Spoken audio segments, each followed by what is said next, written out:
Okay, welcome everyone to the Board of Professional Engineers, Architects, Surveyors, and Landscape Architects meeting. We will have a short video played. Johnny, if you could play the video. Okay.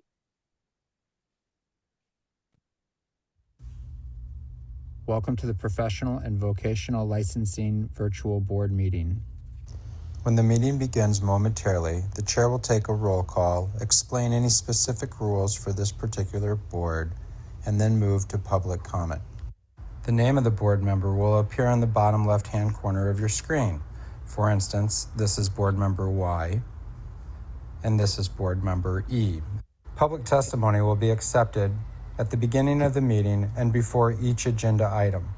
You can indicate that you are ready to testify by clicking on the Raise Hand button being circled by the mouse on your screen now. At the appropriate time, the board will recognize you to speak and ask you to unmute your mic as shown here. Again, public testimony will be accepted at the beginning of the meeting and before each agenda item. Public attendees will not be able to unmute their microphone until recognized by the board. Public attendees who are recognized to testify will be asked to identify themselves by name and their affiliated organization if applicable. Please mute your microphone when you are finished speaking, as a courtesy to others and members of the board. Public attendees will not be able to unmute themselves after the testimony is completed unless recognized again after raising their hand. At some point during the meeting, the board may choose to move into executive session. When the board moves into executive session, the board members' microphones and video feeds will be turned off, and a similar screen as you see now will be displayed. When the board returns from executive session, their microphones will be turned on as well as their video cameras. Welcome again to the Professional and Vocational Licensing Virtual Board Meeting. At this time, the chair will call the meeting to order and take a roll call, as well as explain any additional rules that may be specific to this board. Okay, thank you. There are a few internet rules. So the Vice Chair, Mr. Tony Lau, will read the internet and phone access rules. Thank you. To view the meeting and provide live oral testimony, please use the link at the top of the agenda. You will be asked to enter your name. The board requests that you enter your full name, but you may use a pseudonym or other identifier if you wish to remain anonymous. You will also be asked for an email address. You may fill in this field with an entry in an email format as indicated on the agenda. Your microphone will be automatically muted. When the chairperson asks for public testimony, you may click the raise hand button found on your Zoom screen to indicate that you wish to testify about that agenda item. The chairperson will individually enable each testifier to unmute their microphone. When recognized by the chairperson, please unmute your microphone before speaking and mute your microphone after you finish speaking. Upon request, your Zoom video or similar on-camera option will be enabled to allow you to be visible to the board members and other meeting participants while presenting oral testimony. Please turn off your camera after you conclude your testimony. It is the individual testifier's responsibility to ensure they have the video and internet capabilities to successfully stream or remotely testify. The board maintains the authority to remove and block individuals who willfully disrupt or compromise the conduct of the meeting. For phone access, if you cannot get internet access, you may get audio-only access by calling the phone number listed at the top of the agenda. Upon dialing the number, you'll be prompted to enter the meeting ID, which is also listed at the top of the agenda. After entering the meeting ID, you'll be asked to either enter your panelist number or wait to be admitted into the meeting. You will not have a panelist number, so please wait until you are admitted into the meeting. When the chairperson asks for public testimony, you may indicate you want to testify by entering star and then 9 on your phone's keypad. After entering star and then 9, a voice prompt will let you know that the host of the meeting has been notified. When recognized by the chairperson, you may unmute yourself by pressing star and then 6 on your phone. A voice prompt will let you know that you are unmuted. Once you are finished speaking, please enter star and then 6 again to mute yourself. For both internet and phone access, when testifying, you will be asked to identify yourself and the organization, if any, that you represent. Each testifier will be limited to 5 minutes of testimony per agenda item. If connection to the meeting is lost for more than 30 minutes, the meeting will be continued on a specified date and time. This information will be provided on the board's website. Instructions to attend State of Hawaii virtual board meetings may be found online at the board's website. Thank you, Mr. Lau. I'll now take roll call. For those on Zoom, if you can answer present and alone when I call your name. Okay, Nancy Cassandra. Here. Ryan Fujiwara. Here. Dan Hirota. Here. Alan Inaba. Here. Jay Shibashi. Here. Kevin Katayama. Here. Joe Kurokawa. Here. Oh, Joel, can you confirm present and that you're alone? Present and I'm alone. Thank you. Howard Lau. Here. Tony Lau. Here. Jonathan Lucas. Here, and no one's with me. Clayton Peng. Here. Janet Primiano. Here. John Takitani. Present and alone. Roberto Yamo. Here. Seeing we have a quorum, I'll call the meeting to order at 10:07 a.m. So as a reminder, since this is a hybrid meeting, especially for those present here in the room, if you can state your name before you speak so that the viewers know who is speaking in the meeting. Okay, agenda item number 2, chair's announcements. We'd like to appreciate the outgoing member, Roberto Yumal. He's the Arctic member. This will be his last meeting for his term. Yes. So Bert has been, this is Bert's last meeting before he turns out, as he has been a holdover.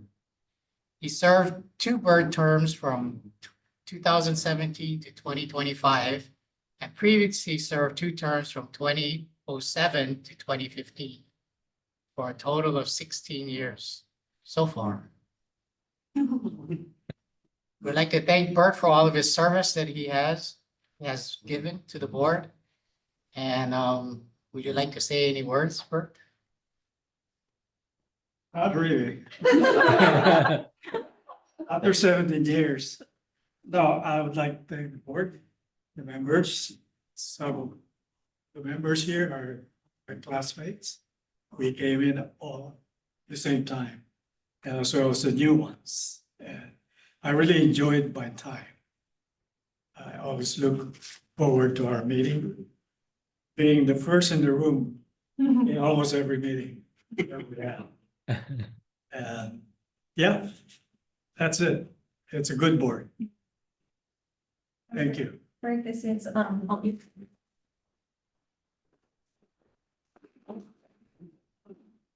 and as a mahalo to Bert, our department's presenting him with this very fancy certificate of Wow. appreciation. You have a check? The bribes included. But thank you for your service, Bert. Thank you. Nice.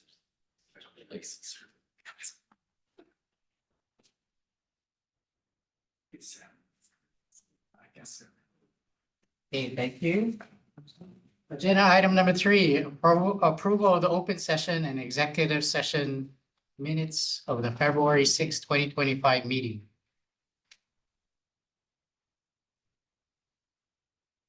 Johnny, are there any public testimony for this item? Thank you, Chair. We do not have anyone requesting to provide testimony.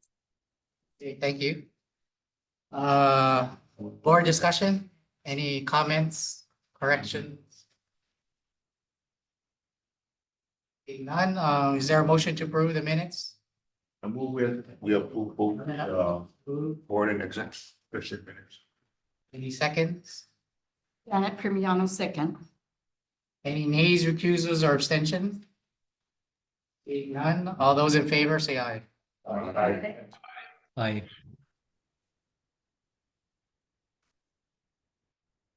Then item number 4, new business. NCARB report from the regional summit attendee. I guess, just for as a pre-log, the board members Jonathan Lucas and Janet Primiano represented the board at the NCARB Regional Summit in Philadelphia, Pennsylvania, from February 28th to March 1st of this year.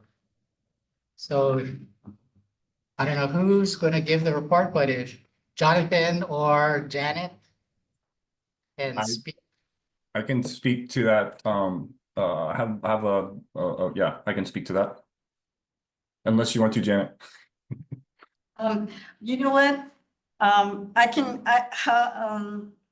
give an overview and then if you'd like to add to it, or you could do Sure, that. You can either start way, off. Since you're the architect, why don't you go ahead and start off and then I'll go ahead and add in. How's that? If there's anything I missed, just let me know. But yeah, so yeah, we're there from February 28th to March 1st in Philly. On Friday, we had an overview of NCARB's ongoing pathway to practice effort. They're looking at different models. One of the biggest takeaways from that was the time hours spent is not going to change, but they're looking at different ways to measure, including stuff like portfolios. And one of the questions or takeaways was, how do you measure the quality and quantity of time spent as an intern?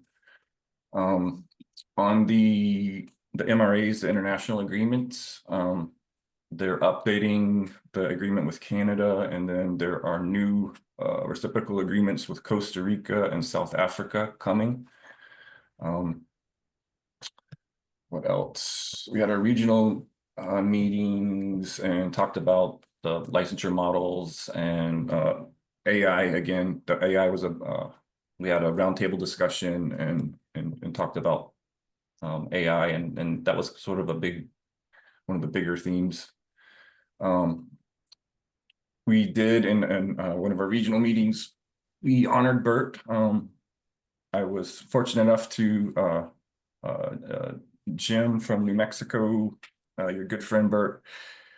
He allowed me to read your letter to the entire body, and there was a nice celebration. I think there was a picture in the packet, but that was very special, and it was that was an honor. Sylvia Kwan discussed the leadership initiative. And then what else? There's talks of the NCARB disaster committee with regards to the recent events in Mali and Pacific Palisades. And then there's elections. Most of the elections I found were like uncontested. There was only one candidate, except for the executive committee. There was 3, so that got a little contentious. And so Scott Sales and Ray Vigil are on the executive committee. One thing to note is that Scott Sales from Arizona is an engineer by trade. So that's kind of a interesting twist, is NCARB has now an engineer as one of their executive committees. So I think that's a good way that we can sort of broaden that. And then Tian Fang was elected our regional chair. And then on Saturday, at the very end, we had this really nice keynote presentation from this lady, Dr. PBJ, on burnout, and it was a really nice, refreshing presentation. And that is about all that I have.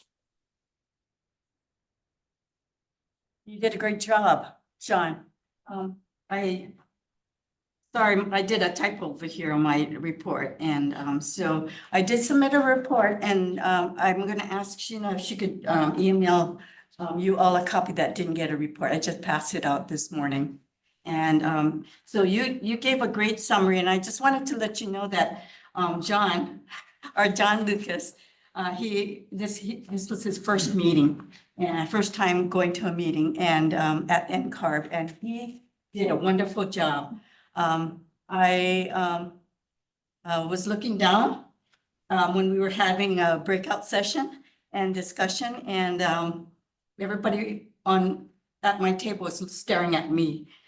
I could feel it, and they wanted someone to take minutes, and John was he volunteered himself to take the minutes. So thank you, John. I was ignoring the stares.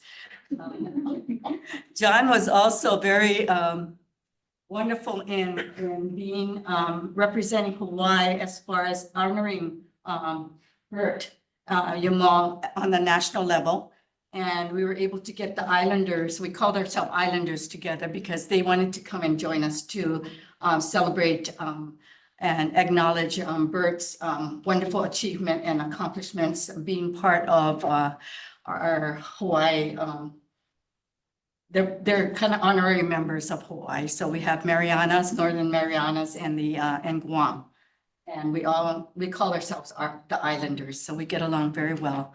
And we stood up front, and I found out something that John had mentioned, that he was honored to do this because he saw Robert, see, I'm getting mixed up right now. Bert, his name was on his was it certificate, becoming a licensure? I'm looking at it. Architect? Is that So right? I'm looking at it right now. I have my state of Hawaii license hanging right here in my office, and it's signed by this gentleman named Robert Umol. So he did bring that up. I learned something new, and I thought it was pretty cute to add that. Ode to Bert, and it was just wonderful. You did a wonderful job. And on the side, I wanted to let John know that he did a great job in volunteering on or being twisted to do some speaking on behalf of Hawaii, and put him to work so people would know his name. I remember him. He's an architect from Hawaii on our board. So I have already submitted my report. I don't have anything else to really add to it. We did have wonderful workshops to go to. We were very busy. Every day was busy. And from AI to pathways to education workshops, it was a wonderful conference. So I submit my report as presented, and I believe that you're going to receive some other things from on the national level, okay? Not just this picture. I think you're going to receive other things. So you are very much honored there. We wish you were there. Okay, that's all. Okay, Thank you. thank you, Janet and Jonathan. Moving on to agenda item number 4B.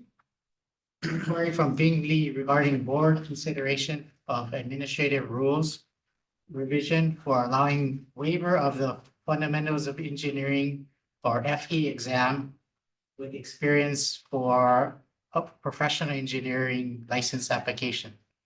Exam. Is there any public testimony, Jonathan? Thank you, Chair. We do not have anyone requesting to provide testimony. So for the board's awareness, we did amend the agenda.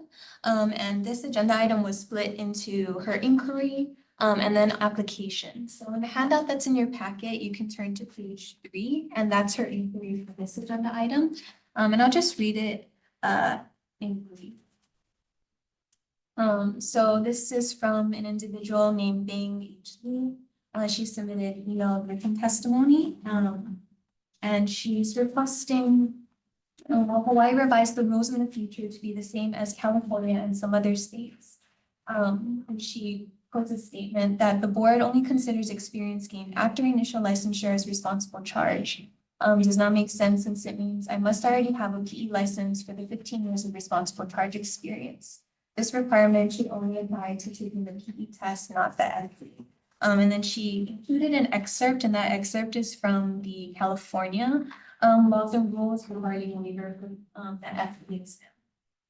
So just as a reminder, pursuant to your administrative rules and HAR 16115-27, via exam applicants, so if they don't have a license already in another state, they're required to pass both the FE and the PE exam. The option to waive the FE or the Fundamentals of Engineering exam is only available to those applying via endorsement, which means they already have a license in another state.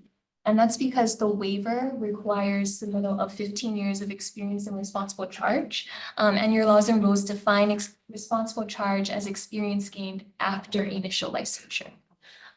So this applicants and members of the public are always welcome to submit an agenda item and written testimony.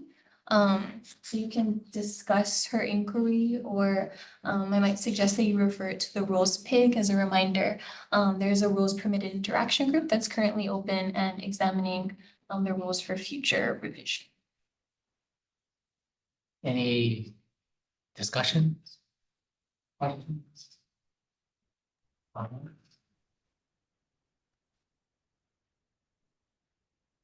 Don't need a motion, but would you like to refer to the rules pig? There's no discussion. Well, I would be in favor of referring this to the rules pig for review and research. It doesn't need a vote, so it can be referred to the rules pig and they can present to the board all the recommendations that have been compiled to date. Okay, thank you. Agenda item number 4C. There's an anonymous email regarding plan staffing in the county of Maui. Johnny, do we have any public testimony on this agenda item? Thank you, Chair. We do not have anyone requesting to provide testimony. Okay, thank you. Yeah, so I can also provide context on this one. So this individual would like to submit her written testimony anonymously. So the board has the full redacted email correspondence, but I'll just read the last page, which is the first inquiry. So this individual said, I'm a Hawaii licensed architect based in Maui. I've been having a number of potential clients and draftsmen all approach me about stamping drawings that are not my own. I've informed these inquiries that I do not stamp plan drawings prepared by other people, and it is a violation of my practice to do so. The response I keep getting is that they will just go elsewhere to the architects of Maui who will plan stamp drawings. I'm wondering if this practice is being regulated in the island of Maui or not. It seems that it is a common practice here, and most people don't even know that it's a violation. Clients do not know that it is a violation, and draftsmen may know but don't seem to care. It seems that there are a number of licensed architects engaging in plan stamping on Maui. Per your regulations, this is a violation. Are you aware of this practice on Maui? Am I missing something? Because it seems to be a common practice. Please advise. Mahalo. Any other board discussion? For your information, plan stamping is considered misconduct in the practice. So pursuant to HAR 16-115-10-4, plan stamping is considered misconduct in the practice, and it may be subject to disciplinary action. So for those who aren't familiar with what plan stamping is, the board's rules define it as sealing, stamping, or certifying any document which was not prepared by or supervised by the licensee. So if you remember at your last board meeting, we had Director Ono from the Big Island come, and they also addressed that issue. So because there's two inquiries, it did put up a notice on your website, and I'll talk about that when we get to the executive officer report. But that addresses plan stamping and also provides some consumer resources. Okay, thank you. I have a question, Nancy Cassandra, landscape architect. So when people, so she sent this letter to the board, is our immediate response for that person to contact Rico directly Yes. and report it, and they can report it anonymously. Yeah, thank you for asking, Nancy. So, did everybody hear her asking about what the process is? So yes, when I do get these reports, on plan stamping or anything else, that's related to like misconduct in the practice or some kind of violation of laws and rules that a member of the public is seeing, I do refer them to contact the Regulated Industries Complaints Office. And I let them know that the board does not have investigative authority. That's with RICO. And so the first step would be to file a complaint with RICO. And it's also detailed in the notice that I put up. So you can either file an anonymous complaint or you can submit a formal complaint against the licensee. The formal complaint is required, you're required to give your contact information. So that one's not anonymous because they need to follow up and get all of the required information. But yeah, that's where I refer them next. And just as a reminder, RICO needs to complete an investigation and then go through the entire administrative process, and then they'll refer or they'll recommend action to the board. And that's when you'll see we get them, thankfully, kind of few, but settlement agreements is the most common thing that the board will receive as an adjudicatory matter. And then you can roll on the RICO recommendation at that time. That was the second part of my question. And then is the board to refrain as individuals from referring things to RICO that you know, if people from the profession, or does it have to be someone from the profession in the general and not a board member? You're also welcome to recommend to RICO, but if someone does come to you with something, it is best to have them directly file the complaint and everything so that they're the primary contact and RICO can follow up with them appropriately. But if there's ever any question, and I know some of you have referred complaints before to me, if you have any question, you can always forward it to me and I can advise you on how to handle it. Okay. Actually, I have a question. Brian Fujiwara, the architect member. So along with your stamp and signature, I mean, don't you have to also state that this work was prepared by me or under my supervision, right? So I don't understand when they say plan stamping, don't you have to also state that, you know, the drawings was prepared on supervision, right? So I think for this inquiry, she's saying that people are falsely. that might be hard to prove, right?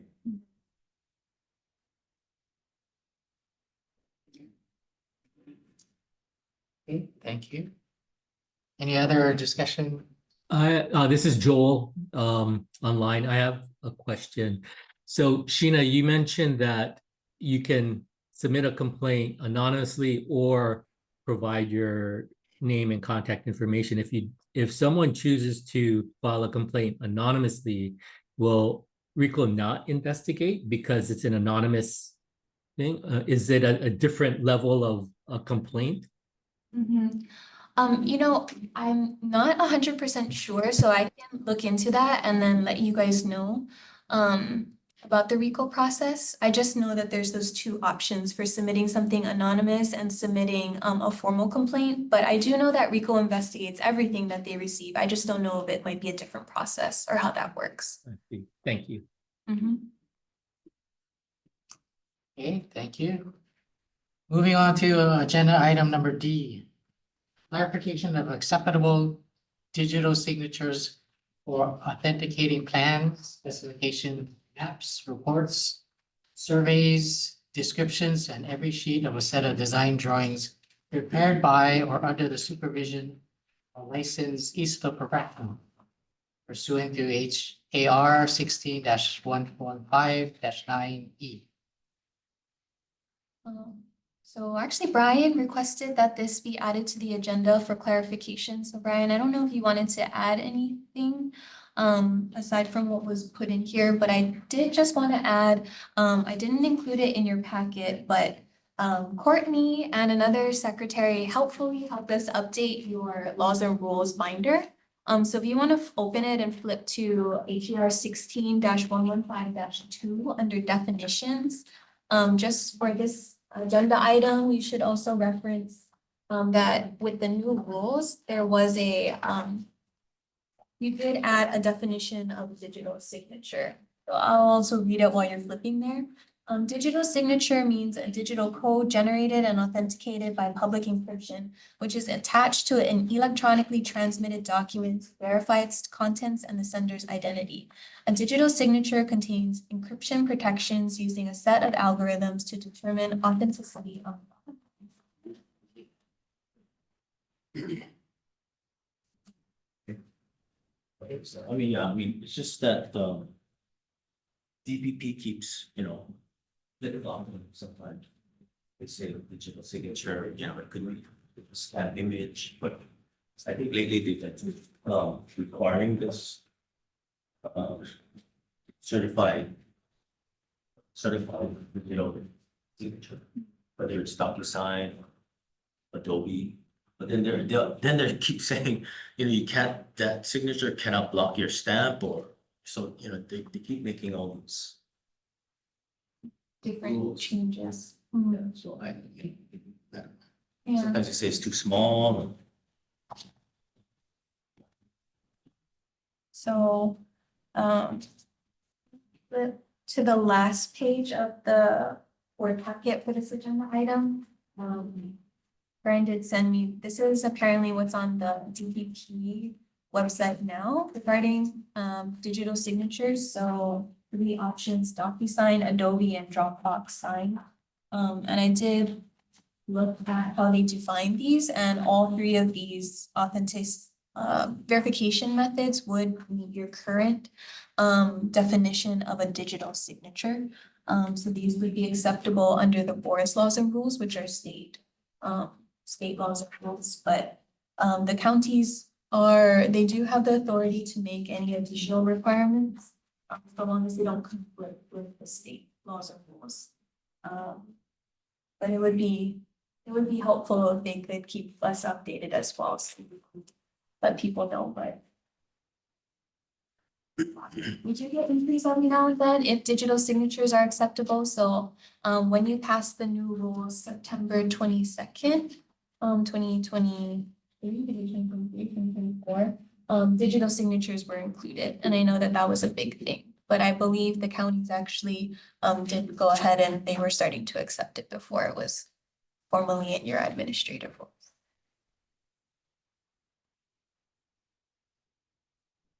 Oh, Johnny, were there anyone wanting to give public testimony? Thank you, Chair. We do not have anyone requesting to provide testimony. Thank you. Any other board discussion? Being none, moving on. Agenda item number 5, scope of practice. There's an email from Elin Quinn regarding the scope of practice of a PE civil and a PE structural engineering in Hawaii for scaffolding and concrete formwork. Johnny, was there anybody waiting to give public testimony for this agenda item? Thank you, Chair. We do not have anyone requesting to provide testimony. Okay, thank you, Johnny. So you have the copy of her his or her testimony, but I'm just going to read an excerpt. So this is a scope of practice inquiry. Based on my approximately 10 years of experience with Hawaii's concrete construction industry and discussions with local contractors, it appears that most, if not all, concrete framework drawings require a licensed engineer's stamp. Requiring a licensed engineer's stamp are currently sealed by civil engineers rather than structural engineers. In my 20 years of formwork experience across California, Arizona, and Colorado, all stamped formwork drawings I have encountered were similarly sealed by civil engineers. I respectfully request the board's official position on whether concrete formwork drawings may be stamped by a civil engineer or the structural engineer license is required. Before you discuss, just a reminder that we are a discipline-specific jurisdiction for professional engineers. So PEs are licensed and only authorized to practice within the scope of the disciplines that they're approved for. And the scope is defined by the discipline's definition in the HAR. So 16-115-2, there's the definition for civil engineering and then for structural engineering. So I'm not sure if the work that's being described where it would fall. You would maybe turn to Tony, Howard, or Dan if you have anything to add to. Art Law Structural Engineer member. I am of the opinion that formal drawing should be stamped and signed, engineered also by a licensed structural engineer. I don't know if the civil engineers would disagree, but that is my opinion. Tony Lau, civil engineer. So personally, I feel concrete formwork should be stamped and sealed by a structural engineer. While some civils may have some structural knowledge, if you're going to make a general statement, I think structural engineers have a greater technical capability to be able to certify that type of design.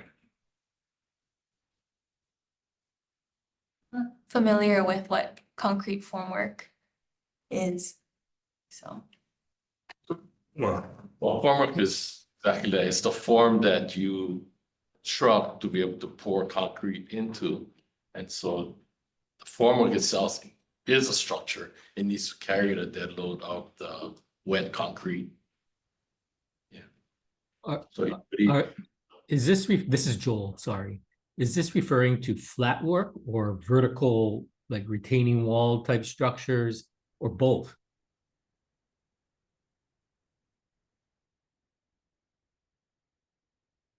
I guess if it's formwork for slab work, it's probably not a crucial thing, but normally you would not require a licensed engineer to stamp slab formwork. It would normally be for structural floor slabs, columns, beams. Normally not for flat work on the ground. Thanks. and I would agree with that, just Tony. I would agree with that as well. So when we're looking at the definition for structural engineering, where it says members of structures such as foundation walls, columns, slabs, beams, girders, trusses, and similar members, the board would consider vertical concrete formwork to be a similar member. Is that? I think the problem that it occurs with DoD work, where the DoD specs may require an engineer, but they're not specific to being a structural engineer.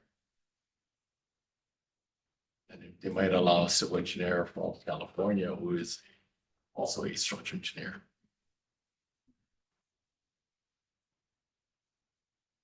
Okay, thank you. So I'll let the inquirer know that it would generally fall under structural engineering, especially if it's a vertical concrete formwork. And then I'll also add what Howard said at the end, that if it is DoD or other federal work, so federal work is not regulated by the state. So our state laws and rules don't apply to federal work done on federal property. Okay. Agenda item number 6, applications.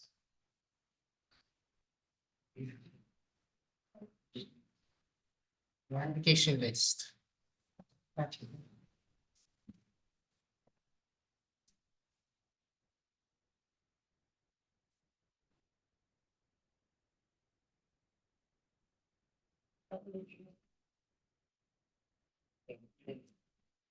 Are there any, Johnny, are there any public testimony on ratification?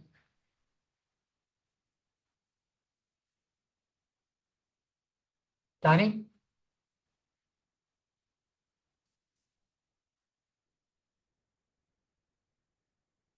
Can you hear me?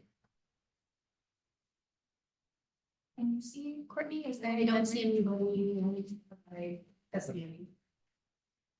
So seeing there is no public testimony for this agenda item, is there a motion to approve the ratification list as attached? I'll allow it to be. Second? Right. Laura, second.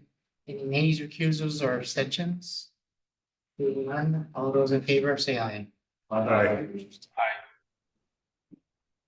Agenda item number 6B, recommendations from the following application review committees.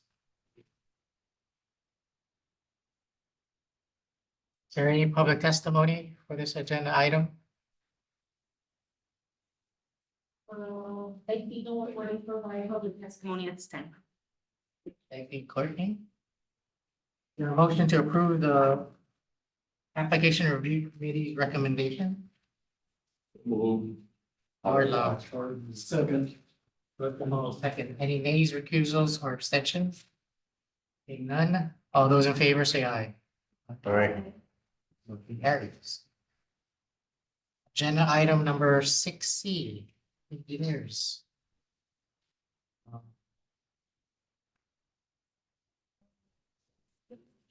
Is there a motion to move into executive session? Second. Second. Any nays, recusals, or abstentions? Seeing none, all those in favor say aye. Okay, we're going into executive session 10:41. Okay, so we're going into executive session in accordance with HRS 92-4 and 92-5A1 and 4 to consider and evaluate personal information relating to individuals applying for licensure and to consult with the board's attorney on questions and issues pertaining to the board's powers, duties, privileges, immunities, and liabilities. The board will vote in open session. So I know we do have an applicant with us. If you could just go into the hallway for a second and then we'll call you in when the board reaches your item. Thank you. I'm gonna move everybody over now. Yes, thank you. How long will it be? If I have, do I have time to go just put money in a meter? Sure, yeah. Thank you.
Well.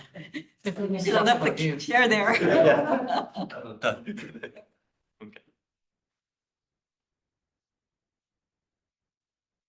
I asking myself? So I'm gonna make a motion to approve Dylan Yamamoto for what? Summarize what? Oh. Summarize that we're in that. Just to summarize, when we were in the board was in executive session, they discussed the confidential applications for Dylan Yamamoto and Bing. Thank you. Okay, for the application of Dylan Yamamoto. So I'm gonna move to approve Dylan Yamamoto's fire protection engineering application. Couple comments I wanted to make. It was very good that you listed all your projects and your duration. Oh, sorry. Second. Discussion. Any discussion? Courtney, any people?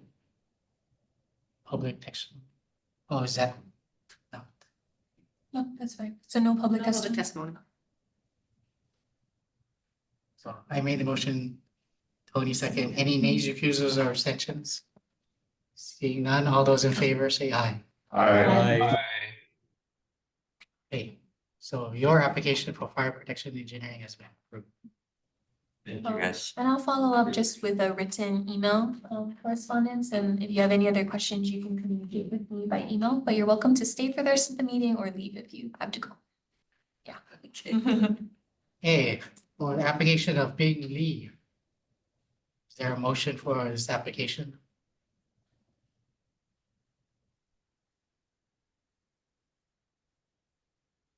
I move that we do not. Oh, so you can defer. Okay. I move that we defer her application. Second. Jonathan Lucas, second. Any nays, recusals, or abstentions? All those in favor, say aye. Aye. Okay, agenda item number 7, executive officers report. Sheena? Okay, so first, the 2025 legislative session, we're more than halfway through. Since your February 6, 2025 meeting, the bills that are still alive have crossed over to the opposite chamber to be considered in hearings in their respective assigned committees. Today actually is another important deadline, so any bills that were still alive after that first crossover, today is the deadline for second crossover. So for the bills that are still alive to go back to their original chamber. And the final kind of step is conference hearings where the House and the Senate committees will discuss together and come to any agreements on any differences in their House and Senate drafts. So I'll report on the 3 bills that the board didn't take position on. So first is SB 1625 relating to landscape architects. The purpose of that bill was to adopt a uniform standard for landscape architect licensure developed by the Council of Landscape Architectural and Administration Boards. So this is a reminder at your February meeting, the board voted to appreciate the intent of the bill and offer comments. So I was prepared to offer comments on the board's behalf based on our discussion. It was referred to the CPN committee in the Senate, but it was not heard. And so since it wasn't heard by the first crossover deadline, this measure is dead. Any questions on that one? Okay. Next is SB 1506 SD1, and not a companion bill, but the same language with just a different effective date, HB 124. Both were relating to professional land surveyors. So the HD 124 version died because it was not heard by the committee that it was referred to. But the SB 1506 SD1, it advanced a little bit. It passed with amendments by the CPM committee, but was not heard by the JDC committee. So this measure also died. For both of those bills, the board voted to appreciate the intent of and offer comments. And this was the one that was establishing a statute of repose for land surveyors, after which time a complaint for civil action cannot be made. And so Additionally, I wanted to report that there were 3 board members whose governor nominations were considered for confirmation at a March 21st, 2025 hearing. So that was GM 565 for John Takitani, our public member, appointment for first term, GM 656 for Tony Lau, civil engineer, reappointment to second term, and GM 668, Alyssa Toyama, architect, appointment to first term. And so at that GM confirmation hearing, the committee voted to, I think it was agree and consent. So it just needs the final approval by the entire body, but basically they're good. So congratulations to those two. And all the other bills that are on the addendum to the agenda, you directed me to track those bills at your last hearing. So there's a status update on that bill sheet. If there's any questions, you're welcome to ask me about those. They're not directly related to matters of the board. So we've been tracking, and I'll provide a final update as to where all the bills end up at your next meeting in June, once the session is officially closed. And for those 3 bills that did die, every even numbered year for the legislative session, all the bills from the previous year kind of come back to life. So they have a second chance in the next. So next year, all of the bills will be back along with the bills. Any questions for legislative updates? And then the last agenda item, important announcement, posted plan stamping considered misconduct in the practice. So as we talked about for that previous agenda item, the anonymous inquiry from Maui on plan stamping, because we've received a few of those, I did post a notice on the board's website. So it highlights both the laws and rules regarding plan stamping, misconduct in the practice, and possible action against licensees who are found in violation, as well as consumer resources. So links to where you can make the RICO complaint, and also our public license lookup tool, just so consumers are aware that when they do decide to contact with an individual, if it's for work that requires a licensed professional, we recommend that they just do their due diligence as well as consumers, and check that their design professional is duly licensed to provide the work that they are advertising that they are authorized to do.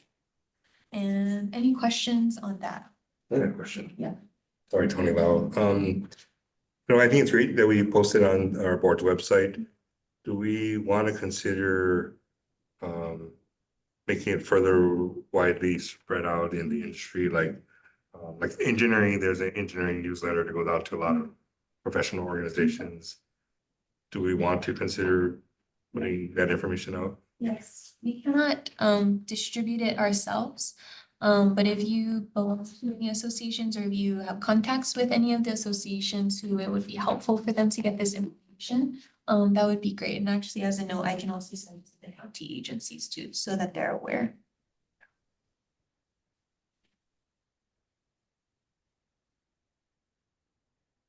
That's all I have.